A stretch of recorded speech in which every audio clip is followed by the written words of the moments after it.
हम श्रीमद कामदगिरी, चित्रकूटगिरी, कामदगिरी के श्री चरणों में विराजमान हैं। इनका जो भौतिक स्वरूप है वो गिरि के रूप में है, पर इनका जो आध्यात्मिक स्वरूप है वो देव के रूप में है। ये चार मुख वाले देवता हैं। हमने अपने गुरुजनों से सुना है कि ये जो श्रीमद कामदगिरी है, इस कामदगिरी ये अंदर से खोखला है और चारों दिशाओं में चार द्वार थे और हर द्वार पर उनका एक मुखारबिंद विराजमान था। ये उत्तर द्वार है, इसी को प्रमुख द्वार कहते हैं। किसी ने एक बार मेरे गुरुदेव भगवान से प्रश्न पूछा कि महाराज श्री, ये द्वार तो बंद हैं, अंदर प्रवेश कैसे मिले? महाराज जी किसी संत की वाणी का उदाहरण देकर एक बड़ी अच्छी बात कहते थे। महाराज जी कहा करते थे, कूर कुचालिन हित हने हिम्मत दास कपाट। जो क्रूर हैं, कुचाली हैं, कुमार्गी हैं, बुरे मार्ग पर चलने वाले हैं, पातकी हैं, उनके लिए ये दरवाजे बंद हैं। हने हिम्मत दास कपाट, हिम्मत दास नाम के संत की वाणी है जो गुरुदेव भगवान अपने प्रवचनों में कहा करते थे। पर कूर कुचालिन हित हने हिम्मत दास कपाट, प्रेमिन के पग पड़त ही खुलत कपाट झपाट। जब सच्चा भगवत प्रेमी कोई आता है तो ये दरवाजे खुल जाते हैं और उसको भगवान के घर में प्रवेश मिल जाता है। तो गुरु वो है जो भक्त से भगवान को मिला देता है, या यूं कह लीजिए कि भगवान ही जब गुरु के रूप में आते हैं तो वो जीव को आत्म दर्शन करा देते हैं, साक्षात्कार करा देते हैं। चाहे समझ लो स्वयं से मिला देते हैं और चाहे यूं समझ लो कि उनको भगवान का दर्शन करा देते हैं, उनके इष्ट का दर्शन करा देते हैं। स्वामी विवेकानंद जी, जब उनका ये नाम नहीं हुआ, जब उनका सन्यास नहीं हुआ, अपने गुरुदेव भगवान रामकृष्ण परमहंस जी के पास गए तो उन्होंने एक प्रश्न पूछा, क्या भगवान के दर्शन किए जा सकते हैं? गुरुदेव भगवान ने संकल्प पूर्वक सिर पर हाथ रखा विवेकानंद जी के, और विवेकानंद जी को मां के दर्शन हो गए। साक्षात जिस रूप में वो मानते थे, रामकृष्ण परमहंस जिस रूप में ईश्वर को मानते थे, जगत जननी के रूप में, उसी रूप में विवेकानंद जी को दर्शन कराए। और कल का नरेंद्र नाथ दत्त नाम का युवक आगे चल करके विवेकानंद नाम के महापुरुष बने, जो भारतवर्ष का अपने आप में परिचय बन गए। हमने कहीं पर पढ़ा है विवेकानंद जी के साहित्य में कि जब अमेरिका में विश्व धर्म संसद में बोल करके आए तो उनसे लोगों ने पूछा कि आपने वहां जो बड़ा अभूतपूर्व व्याख्यान दिया वो कैसे संभव हुआ? विवेकानंद जी ने कहा, मैं तो बैठा था और आंखें बंद करके मुझे एक बार ऐसा लगा जैसे गुरु जी का वरद हस्त मेरी ओर हो और उनके उस वरद हस्त से कृपा की किरणें निकल रही हो जो मेरे ऊपर बरस रही हैं, और फिर मैं इसी भाव में डूबा था, मुझे पता ही नहीं मेरे गुरुदेव भगवान ने क्या बुलवाया। ये गुरु कृपा है। गुरु के वचन प्रतीत न जेहि, सपने सुगम न सुख सिद्धते ही। जिसे गुरु के वचनों पर विश्वास नहीं है उसे स्वप्न में भी न सुख मिलता है न सिद्धि मिलती है। जे गुरु चरण रेणु सिर धरहीं, ते जनु सकल विभव वस करहीं। जो गुरुदेव भगवान के चरणों की रज को अपने मस्तक पर धारण करते हैं, वो जैसे सभी प्रकार की विभूतियों को, सभी प्रकार की संपत्तियों को, सभी प्रकार की उपलब्धियों को, चाहे वो लौकिक हों चाहे वो अलौकिक हों, उनको साझ ही प्राप्त कर लेते हैं। उनको फिर कोई विशेष साधना नहीं करनी पड़ती है, कोई सिद्धि प्राप्त करने के लिए साधना की आवश्यकता उनको नहीं होती है। गुरु कृपा से उनको वो सिद्धि सहज ही उपलब्ध हो जाती है।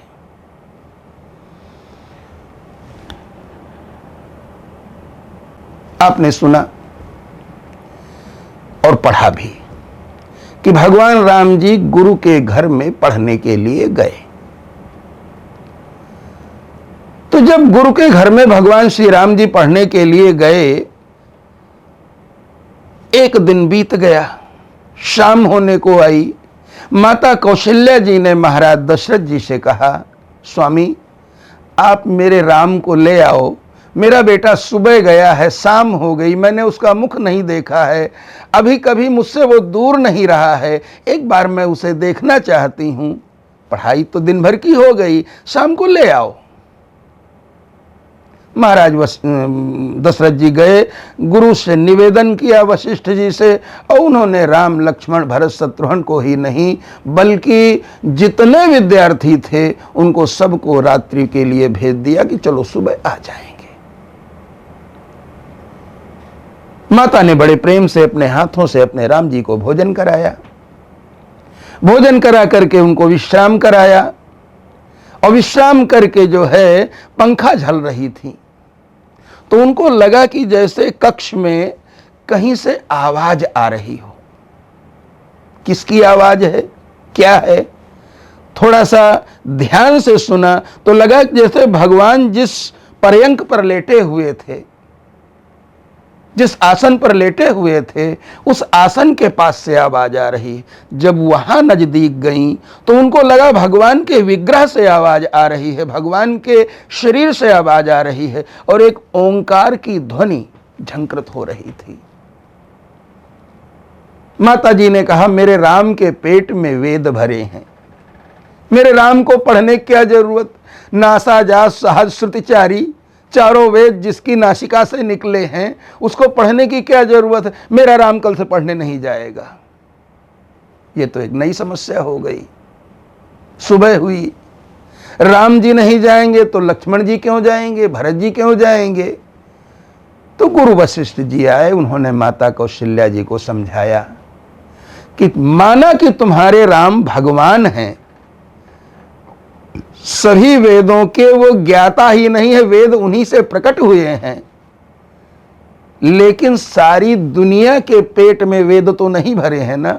अन्य बच्चों को गुरु की महिमा, गुरुकुल की महिमा, शिक्षा के लिए, ज्ञानार्जन के लिए गुरु की भूमिका को और उसके महत्व को सिद्ध करने के लिए राम जी को गुरुकुल में जाना चाहिए, ताकि उनसे प्रेरणा लेकर के अन्य लोग भी पढ़ने के लिए गुरुकुल में जाएं। कुछ ऐसी ही कथा कृष्णावतार में मिलती है। भगवान कृष्ण अपनी बाल्य लीलाओं का समापन करके जब मथुरा में आ गए, माता पिता को कंस के बंदी गृह से मुक्त कराया, कंस का उद्धार किया, उसके बाद की घटना है। अब यह हुआ कि भगवान कृष्ण को पढ़ने जाना चाहिए, तो पढ़ने कहाँ जाएं? महाराज वसुदेव जी के कुल गुरु थे गर्गाचार्य जी, और नंद बाबा के कुल गुरु थे शांडिल्य ऋषि। पर ऐसे संतों के होते हुए भी अंत में निश्चय ये किया गया कि ये उज्जैनी में अवंतिकापुरी में जाकर के और गुरु सांदीपनि जी के यहां दीक्षा लेंगे, वहां पर शिक्षा ग्रहण करेंगे। भगवान कृष्ण को उज्जैन भेजा गया।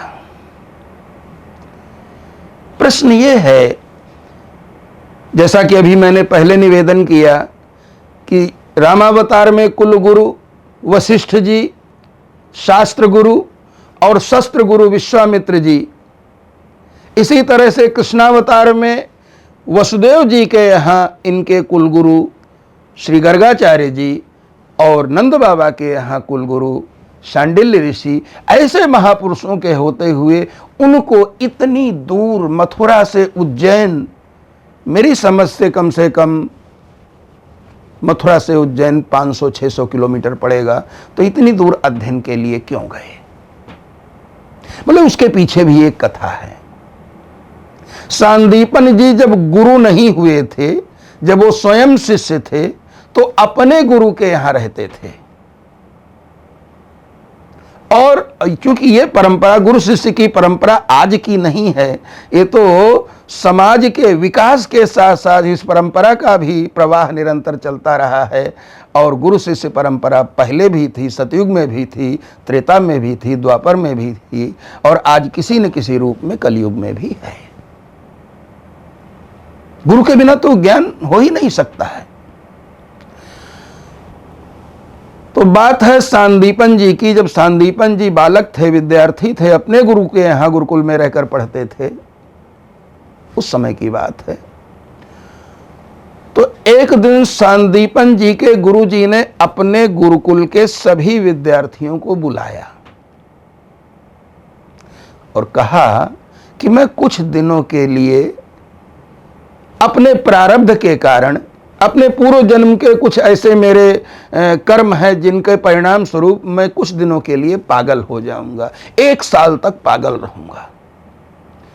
और उस पागल स्थिति में किसी को थप्पड़ मारूंगा बिना वजह के, किसी को गाली दे सकता हूं, किसी को दांत से काट सकता हूं, पता नहीं मैं क्या व्यवहार करूं, क्योंकि मैं अपने होशो हवास में नहीं रहूंगा, मुझसे कुछ भी हो सकता है। इसलिए जो शिष्यगण जाना चाहें वो जा सकते हैं, और जो रुकना चाहें रुक सकते हैं। जब मैं स्वस्थ हो जाऊंगा तब आगे बढ़ाऊंगा। 1 साल तक गुरु जी की मार धाड़ खा करके सांदीपन जी टिके रहे। गुरु जी जब स्वस्थ हुए तो उन्होंने पूछा, बेटा सांदीपन, सबरे विद्यार्थी कहाँ गए? बोले, गुरु जी वो तो सब दूसरे दूसरे गुरुकुलों में चले गए। बेटा तुम नहीं गए? बोले, गुरु जी आपकी सेवा करने वाला भी तो कोई होना चाहिए, मैं चला जाता। ऐसी स्थिति में आपको छोड़ करके ये मेरा धर्म मुझे स्वीकृति नहीं दे रहा था। सांदीपन जी की आंखों में आंसू आ गए। बोले, बेटा मैं तुम्हें आशीर्वाद देता हूं कि जो विद्या मुझे आती है वो सारी विद्याएं तुझे आ जाएं। इतने पर भी अभी गुरु जी को संतोष नहीं हुआ। फिर आगे कहते हैं, जो विद्या मुझे नहीं आती हैं वो विद्या भी तुझे आ जाए। अब भी संतोष नहीं हुआ गुरु जी को। इतने उदार होते हैं गुरुदेव भगवान, अब भी संतोष नहीं हुआ। बोले, बेटा दूसरे गुरु तो अब शिष्यों के गुरु होते हैं, अपने अपने शिष्यों के गुरु होते हैं गुरुजन, लेकिन आप उनके गुरु बनने का गौरव प्राप्त करेंगे जो कृष्णम वंदे जगत गुरुम, सारे संसार के गुरु हैं, जो श्री कृष्ण के रूप में परमात्मा प्रकट होंगे। आपको उनका शिष्य, आप उनका गुरु आप उनके बनेंगे और वो आपके शिष्य बनकर आपके गुरुकुल में आएंगे। ये मैं आशीर्वाद देता हूँ। तो उन संतों के वचन को पूरा करने के लिए भगवान कृष्ण उज्जैन जा करके और सांदीपन ऋषि के आश्रम में शिक्षा ग्रहण की। बड़ी महिमा है। हम किसी दूसरे समय में जब कभी बोलेंगे और गुरु महिमा पर विशेष रूप से बोलेंगे तो इन प्रसंगों को और विस्तार से लेंगे। पर आज हमारे कहने का तात्पर्य यही था कि ये 4 तत्व भक्ति में होते हैं, भक्ति, भक्त, भगवंत और गुरु। ये चारों तत्व से एक हैं, केवल व्यवहार में अलग अलग दिखते हैं पर तत्व से एक हैं, लक्ष्य से एक हैं, परिणाम से एक हैं। व्यावहारिक रूप में इनके अलग अलग स्वरूप दिखाई देते हैं। इसलिए इन चारों की वंदना श्री नाभादास जी ने की है। और दूसरी बात, जैसा कि हम अपने पहले प्रवचन में कभी हमने निवेदन किया था कि भगवत भक्तों के क्या लक्षण होते हैं, वैसे ही आज मैं एक बात कहना चाहूँगा कि भगवान की भक्ति करने का सबसे श्रेष्ठ साधन कौन सा होता है। तो भगवान की भक्ति का सर्वश्रेष्ठ साधन है शरणागति। शरणागति से बड़ा और कोई साधन नहीं हो सकता है। हमारे 3 धर्म ग्रंथ ऐसे हैं जो कि हमारे जनमानस में बहुत ज़्यादा प्रचलित हैं, क्योंकि वेदों तक सभी की गति नहीं है। वैदिक साहित्य न सब पढ़ सकते हैं, न पूरी तरह से आज उपलब्ध हैं, लेकिन श्रीमद् भागवत, श्रीमद् भगवद गीता, श्री रामचरितमानस, ये तीनों ग्रंथ जो है, ये जन समाज में प्राण तत्व की तरह व्याप्त हैं। एक भक्त के लिए संजीवनी मूरी की तरह हैं। और इन तीनों सदग्रंथों में शरणागति की महिमा का वर्णन किया गया है। श्रीमद् भागवत में कहा गया, अहो बकीयम स्तन कालकूटम जिघांसया पाए यदप्य साध्वीम लेभे गतिम धातृचिताम ततोन्यम कम व दयालुम शरणम ब्रजेम। बकी कहते हैं पूतना को, बकासुर की बहन थी, जो अपने हृदय में हालाहल विष कालकूट विष लगा करके लाई थी भगवान कृष्ण को मारने के लिए। भगवान ने उस विष दूध के बहाने से विष पिलाने वाली, उस बालघातिनी, बच्चों को मारने वाली, रुधिरासना, रक्त पीने वाली राक्षसी को भी वो गति प्रदान की जो उन्होंने एक माता को, चाहे वो यशोदा माता रहीं, चाहे वो देवकी माता रहीं, चाहे बुआ जी कुंती माता रहीं, तो एक माता को जो गति उन्होंने प्रदान की वही गति पूतना को प्रदान की। ये भगवान की कृपालुता है। तो ऐसे भगवान को छोड़कर, अय मूर्ख मन, अपने मन को समझाएं, अय मूर्ख मन, ऐसे कृपालु परमात्मा को छोड़कर और तो किसकी शरण में जाना चाहता है। मेरो मन, सूरदास जी महाराज लिखते हैं, मेरो मन अनत कहाँ सुख पावे, जैसे उड़ी जहाज को पंछी पुनि जहाज पर आवे। मेरो मन अनत कहाँ सुख पावे। और कहाँ सुख की तलाश करते हो? सुख का सागर तो तुम्हारे सामने लहरा रहा है परमात्मा के रूप में। जितना गोते लगा सकते हो लगाओ।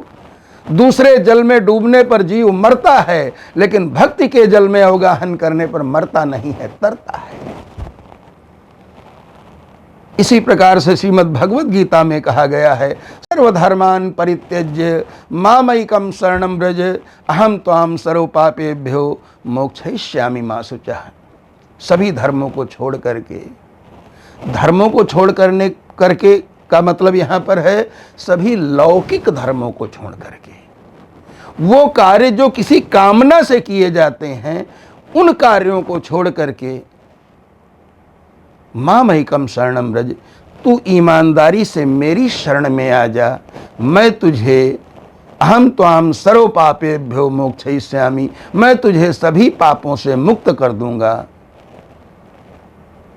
मा शुचः, शोक मत कर।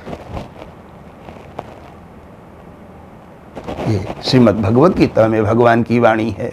और इसी शरणागति की महिमा श्री रामचरितमानस में कैसे कही गई है कि शरणागत कह जे तजहि निज अनहित अनुमानी, ते नर पावर पाप मय ते नहीं बिलोकत हानि। भगवान श्री राम जी स्वयं कहते हैं विभीषण शरणागति के प्रसंग में कि जो अपने हानि लाभ का आकलन करके शरण में आए हुए का त्याग कर देते हैं, उनका मुख देखना भी पाप होता है।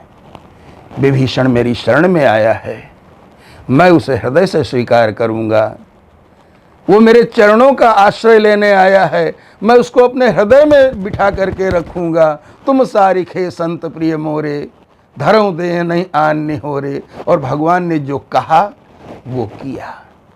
शरणागति की बड़ी महिमा है। यदि कभी हम विशेष रूप से शरणागति पर कुछ बोलेंगे तो और थोड़ा गहराइयों में जाएंगे और कुछ मोती ढूंढ करके लाएंगे। आज का सत्संग बस यहीं पर विराम लेता है। मेरे मित्रों, मैं हर बार यही बात कहता हूँ, आज भी वही दोहरा रहा हूँ और शायद बार बार कहता रहूँगा कि जगत में रहो लेकिन जगत में बहो नहीं। जगत में रहो लेकिन जगत में बहो नहीं। दुनिया में बसो लेकिन दुनिया में फंसो नहीं। जगत से जगदीश्वर की ओर मुड़ना, परमात्मा का बनना, यही सर्वश्रेष्ठ साधना है। जो परमात्मा का बनता है उसकी जन्म जन्म की बिगड़ी बन जाती है। जो दुनिया का बनता है वो न यहाँ का रहता है न वहाँ का रहता है, किसी काम का नहीं रहता। इसलिए भगवान ऐसी कृपा करें कि आप भगवान के बने और भगवान को अपना बनाएं।